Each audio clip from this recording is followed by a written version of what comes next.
Assalamualaikum warahmatullahi wabarakatuh. Perkenalkan, kami dari tim B SMA Negeri 2 Tuban. Perkenalkan pula, saya M. Rizky Sunjatirawan sebagai pembicara pertama yang nantinya akan memaparkan gambaran umum terkait dengan mosi sekaligus argumentasi pembuka.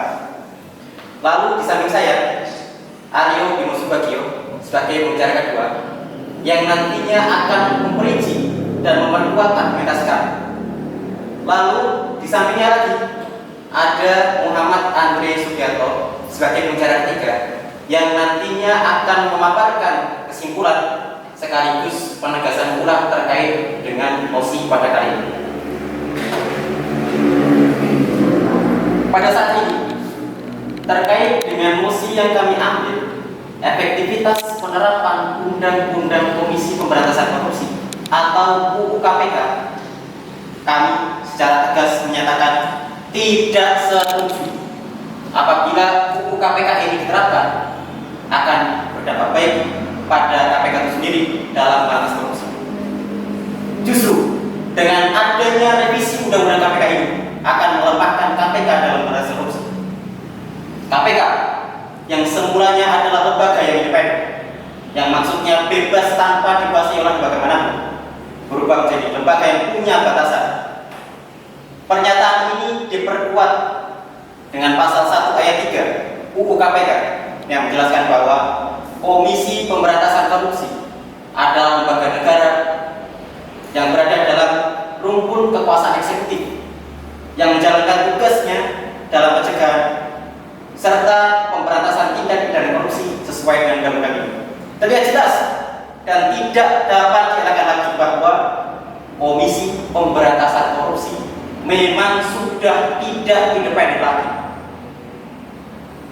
Sekarang kalau kita dengar di media, narasi banyak sekali yang muncul dari DPR maupun pemerintah yang menyebutkan bahwa revisi Undang-Undang KPK ini justru akan menguatkan KPK dalam memberantas korupsi.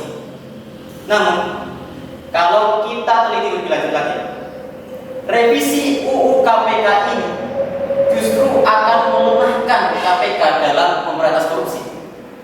Jadi, narasi-narasi dari DPR maupun pemerintah ini hanyalah halusinasi belaka. Dengan ini, berdasarkan argumentasi pembuka ini, kami secara tegas dan secara konsisten menyatakan kami tidak setuju.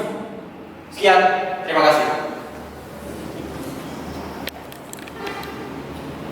Saya sebagai pembicara kedua akan memperkuat argumen yang telah disampaikan oleh pembicara satu dengan memberikan 7 poin yang menjadi dasar dan alasan mengapa kami menolak Undang-Undang KPK yang direvisi ini. Poin pertama, KPK tidak lagi lembaga negara yang independen.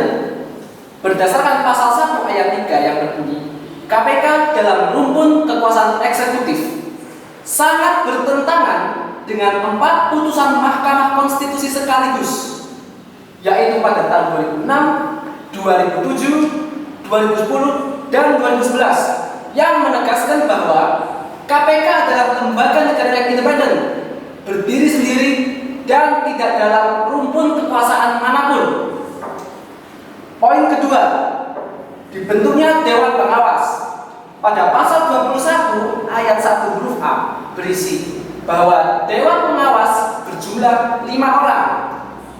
Sebenarnya dalam konsep kelembagaan negaraan yang independen sama sekali tidak mengenal yang namanya kelembagaan pengawas. Poin ketiga, kewenangan berlebih Dewan Pengawas yang diatur pasal 37B ayat 1 huruf B, tindakan penyadapan, penggeledahan, hingga penyitaan yang dilakukan oleh KPK sangat bergantung oleh izin yang diberikan dari Dewan Pengawas KPK. Hal ini telah mempersempit ruang gerak KPK dalam pemberantasan korupsi karena apapun sangat bergantung pada izin yang diberikan oleh Dewan Pengawas KPK. Poin yang keempat, Dewan Pengawas campur tangan eksekutif. Ketua dan anggota Dewan Pengawas diangkat, dipilih, dan ditetapkan oleh Presiden Republik Indonesia berdasarkan pasal 37E ayat 1. Ini melunturkan independensi KPK dalam mendirikan hukumnya, karena pada revisi undang-undang kali ini Dewan Pengawas diberi kewenangan yang berlebihan. Poin yang kelima, KPK tidak bisa membuka kantor perwakilan. Berdasarkan dari pasal 19 ayat 1, yang intinya adalah KPK berkedudukan di ibu kota negara Republik Indonesia. Maksudnya, KPK kehilangan wewenangnya untuk membuka kantor perwakilan di daerah provinsi hingga kota madya atau kabupaten. Padahal, tingkat korupsi yang terjadi di daerah provinsi hingga kabupaten sangatlah tinggi. Poin ke-6, undang-undang yang baru ini menggerus kewenangan KPK. Pada revisi undang-undang KPK, terdapat pasal lama yang dihapus, yaitu pasal 21 ayat 4 yang berbunyi, pimpinan KPK adalah penyidik dan penuntut umum. Setelah revisi undang-undang KPK ini, tugas pimpinan KPK hanyalah berfungsi sebagai administratif saja, tidak jauh ke penindakan, karena segala hal yang berkaitan dengan penindakan bergantung pada izin Dewan Pengawas. Poin yang terakhir, poin ke-7, hilangnya independensi KPK dalam perekrutan penyelidiknya. Menurut pasal 63A, penyelidik bisa berasal dari kepolisian, kejaksaan, dan instansi pemerintah. Ini menghilangkan kebebasan KPK dalam mengelola dan mengatur sumber daya manusianya sendiri, karena dikekang dan diatur oleh undang-undang KPK yang baru. Demikianlah 7 dasar yang menjadi alasan kami mengapa kami menolak revisi undang-undang KPK ini. Kami percaya bahwa revisi undang-undang KPK ini motifnya adalah untuk melemahkan KPK dan menghapuskan independensi KPK dalam menindak dan memberantas tindak pidana korupsi. Saya tegaskan lagi, kami sangat tidak setuju dengan revisi undang-undang KPK. Sekian, terima kasih. Saya sebagai pembicara 3, saya akan menyampaikan kesimpulan dan penegasan ulang mengenai mosi debat, yaitu efektivitas penerapan Undang-Undang Komisi Pemberantasan Korupsi. Dengan direvisikannya revisi Undang-Undang KPK, penambahan Dewan Pengawas KPK atau Dewas KPK yang diusulkan oleh DPR RI dinilai sebagian masyarakat janggal karena tujuannya untuk melemahkan KPK. Namun, di sisi lain, DPR RI meyakinkan bahwa penambahan Dewan Pengawas KPK semacam bentuk untuk memperkuat lembaga anti rasuah tersebut. Namun, realita di lapangan, beberapa waktu yang lalu, tepatnya 17 Oktober 2019, para demonstran, mahasiswa, aktivis dan ormas-ormas dari kelompok tertentu berunjuk rasa di depan gedung DPR RI. Tidak lain tidak bukan, mereka menuntut agar tidak disahkannya revisi Undang-Undang KPK yang baru, karena mereka menilai revisi Undang-Undang KPK yang baru hanyalah melemahkan KPK. Itu artinya dengan melemahkan KPK berarti melemahkan pula kasus pemberantasan korupsi di Indonesia. Dilansir dari Kompas.com 25 Agustus 2020, anggota Dewan Pengawas KPK Samsudin Haris menyampaikan pandangannya mengenai revisi UU KPK yang baru. Samsudin Haris mengatakan seperti ini, saya pikir tidak berubah pandangannya bahwa revisi Undang-Undang KPK tujuannya hanyalah untuk melemahkan KPK. Dari situ kita ketahui bersama, seseorang anggota Dewan Pengawas saja bisa mengatakan seperti itu, apalagi nantinya ada penambahan Dewan Pengawas baru, apa bisa dikatakan nantinya. Oke lah, untuk mereka yang menyetujui revisi Undang-Undang KPK, mereka menilai ini tidak hanya KPK saja yang dibahas, tetapi secara keseluruhan, di mana kasus korupsi itu dapat dicegah. Tapi kenyataannya di revisi Undang-Undang KPK yang baru, KPK hanya berperan sebagai lembaga pengawas dan mengintai para koruptor. Itu artinya semakin banyak koruptor yang ditangkap, semakin banyak pula kasus korupsi di Indonesia. Hal lain yang tidak kalah pentingnya adalah operasi tangkap tangan yang dilakukan oleh KPK selama harus seizin dengan Dewan Pengawas, dan itu pun diberi waktu 3 bulan. Apakah itu tidak menyulitkan KPK dalam memberantas korupsi? Jelas iya, karena peraturan tersebut sangat menyulitkan KPK dalam melaksanakan penyadapan. Itu dampak revisi KPK yang baru.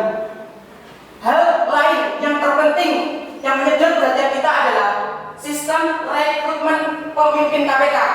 Karena pada akhirnya pengawas dan penanggung jawab terbaik KPK adalah pemimpin KPK itu sendiri yang memiliki integritas mumpuni.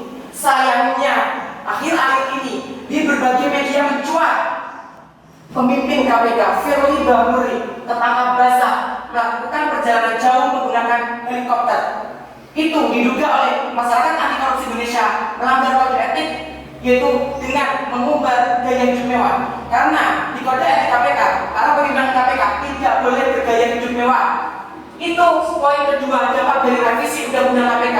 Karena di revisi Undang-Undang KPK yang baru, para pemimpin KPK harus berasal dari ASN, TNI, dan Polri, tidak lagi berasal dari badan independen. Apa itu artinya? Dampaknya adalah beresiko besar. Contohnya, Firly Bahuri yang melanggar kode etik. Busro Kuodas dilansir dari BBC News mengatakan bahwa sidang etik harus dilaksanakan secara terbuka agar apa yang dibahas di dalamnya diketahui masyarakat umum, sehingga tidak ada penyelewengan oleh Dewan Pengawas. Secara garis besar, 3 masalah mencuat. Yang pertama, pembatasan kewenangan KPK dalam melakukan penyadapan, karena KPK harus izin dengan Dewan Pengawas dan hanya diberi waktu 3 bulan. Kedua, KPK tidak bisa merekrut penyidik dan penyelidik sendiri. Dan yang ketiga, penggerusan independensi KPK, karena pemimpin KPK harus berasal dari ASN, TNI, dan Polri, tidak boleh berasal dari golongan independensi. Lalu, apa sih manfaat dari revisi Undang-Undang KPK itu sendiri? Jelas tidak ada. Revisi Undang-Undang KPK yang baru hanya melemahkan lembaga anti rasuah tersebut. Kami tidak ingin KPK berteriak kepada pencuri, rasakan, engkau sudah saya tangkap. Namun, KPK harus berteriak kepada pencuri, jangan coba-coba sentuh uang itu.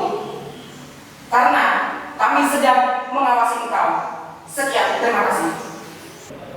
Baiklah, di sini saya selaku pembicara pertama akan menyampaikan closing statement terkait dengan mosi yang kami ambil pada saat ini. Berdasarkan argumentasi yang telah kami sampaikan secara yakin dan secara tegas, secara konsisten pula kami menyatakan tidak setuju dengan mosi yang kami ambil pada saat ini. Berdasarkan data yang telah kami sampaikan, berbagai macam hal dapat menjadi acuan mengapa kami tidak setuju dengan mosi pada kali ini. Sebagai contohnya, pasal 1 ayat 3 dari UU KPK tentang masuknya KPK ke dalam rumpun kekuasaan eksekutif. Lalu yang kedua, pasal 21 ayat 1 UU KPK tentang pembentukan Dewan Pengawas dan keanggotaan Dewan Pengawas. Lalu pasal 37B ayat 1 huruf B tentang perizinan segala hal yang ditindakkan oleh KPK kepada Dewan Pengawas. Hal ini tentu dapat mempengaruhi independensi dari KPK, yakni independensi KPK yang akan hilang atau bahkan runtuh. Hal ini yang menjadi dasar kami menolak UU KPK ini jika dibilang menjadi efektif untuk penerapan KPK dalam memberantas korupsi. Jadi dengan ini kami sampaikan dan saya tegaskan kembali, kami menolak UU KPK ini. Kami menyatakan tidak setuju dengan UU KPK ini. Pelemahan KPK harus dilawan dengan tanpa pada bulu. Sekian, terima kasih. Wassalamualaikum.